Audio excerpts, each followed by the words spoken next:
Lecture du livre du Deutéronome. Moïse disait au peuple, « Écoute la voix du Seigneur ton Dieu, en observant ses commandements et ses décrets, inscrits dans ce livre de la loi, et reviens au Seigneur ton Dieu, de tout ton cœur et de toute ton âme.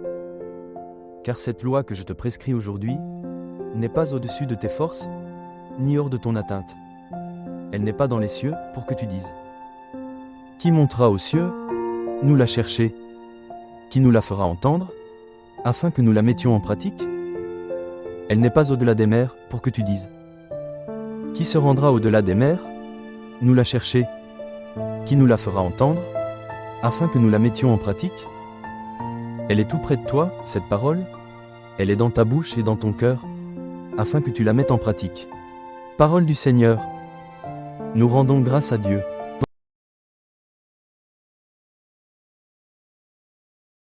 Cherchez Dieu, vous les humbles, et votre cœur vivra. Moi, je te prie, Seigneur, c'est l'heure de ta grâce. Dans ton grand amour, Dieu, réponds-moi. Par ta vérité, sauve-moi. Réponds-moi, Seigneur, car il est bon, ton amour. Dans ta grande tendresse, regarde-moi. Et moi, humilié, meurtri, que ton salut, Dieu, me redresse. Et je louerai le nom de Dieu par un cantique, je vais le magnifier, lui rendre grâce. Les pauvres l'ont vu, ils sont en fête. Vie et joie, à vous qui cherchez Dieu. Car le Seigneur écoute les humbles, il n'oublie pas les siens emprisonnés. Car Dieu viendra sauver Sion et rebâtir les villes de Juda. Patrimoine pour les descendants de ses serviteurs, demeure pour ceux qui aiment son nom. Parole du Seigneur. Nous rendons grâce à Dieu.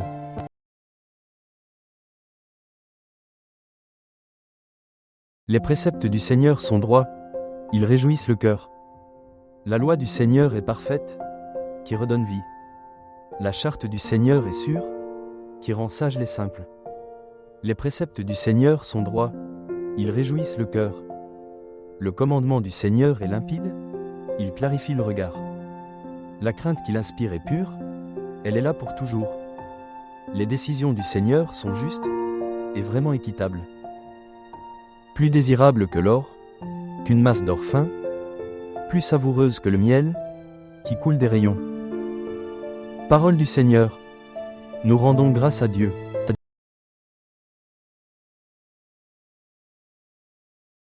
Lecture de la lettre de saint Paul apôtre aux Colossiens. Le Christ Jésus est l'image du Dieu invisible, le premier-né avant toute créature. En lui, tout fut créé, dans le ciel et sur la terre. Les êtres visibles et invisibles, puissance, principauté, souveraineté, domination, tout est créé par lui et pour lui. Il est avant toute chose, et tout subsiste en lui. Il est aussi la tête du corps, la tête de l'Église. C'est lui le commencement, le premier-né d'entre les morts, afin qu'il ait en tout la primauté.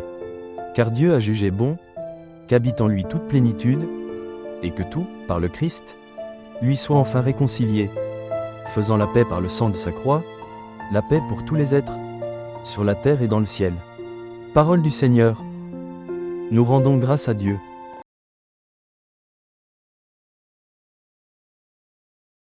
Qui est mon prochain? Tes paroles, Seigneur, sont esprit et elles sont vie. Tu as les paroles de la vie éternelle. Alléluia. Évangile de Jésus-Christ selon saint Luc. En ce temps-là, un docteur de la loi se leva et mit Jésus à l'épreuve en disant : « Maître, que dois-je faire pour avoir en héritage la vie éternelle ? » Jésus lui demanda : « Dans la loi, qu'y a-t-il d'écrit ? Et comment lis-tu ? » L'autre répondit : « Tu aimeras le Seigneur ton Dieu, de tout ton cœur, de toute ton âme, de toute ta force et de toute ton intelligence, et ton prochain comme toi-même. » Jésus lui dit : « Tu as répondu correctement. Fais ainsi et tu vivras. » Mais lui, voulant se justifier, dit à Jésus : « Et qui est mon prochain ? » Jésus reprit la parole. Un homme descendait de Jérusalem à Jéricho, et il tomba sur des bandits. Ceux-ci, après l'avoir dépouillé et roué de coups, s'en allèrent, le laissant à moitié mort. Par hasard, un prêtre descendait par ce chemin. Il le vit et passa de l'autre côté. De même un Lévite arriva à cet endroit. Il le vit et passa de l'autre côté. Mais un Samaritain, qui était en route, arriva près de lui. Il le vit et fut saisi de compassion. Il s'approcha et pansa ses blessures, en y versant de l'huile et du vin.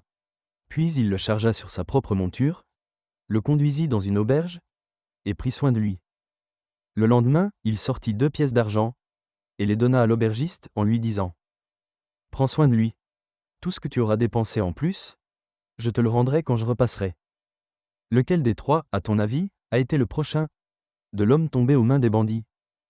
Le docteur de la loi répondit : « Celui qui a fait preuve de pitié envers lui. » Jésus lui dit : « Va, et toi aussi, fais de même. » Acclamons la parole de Dieu.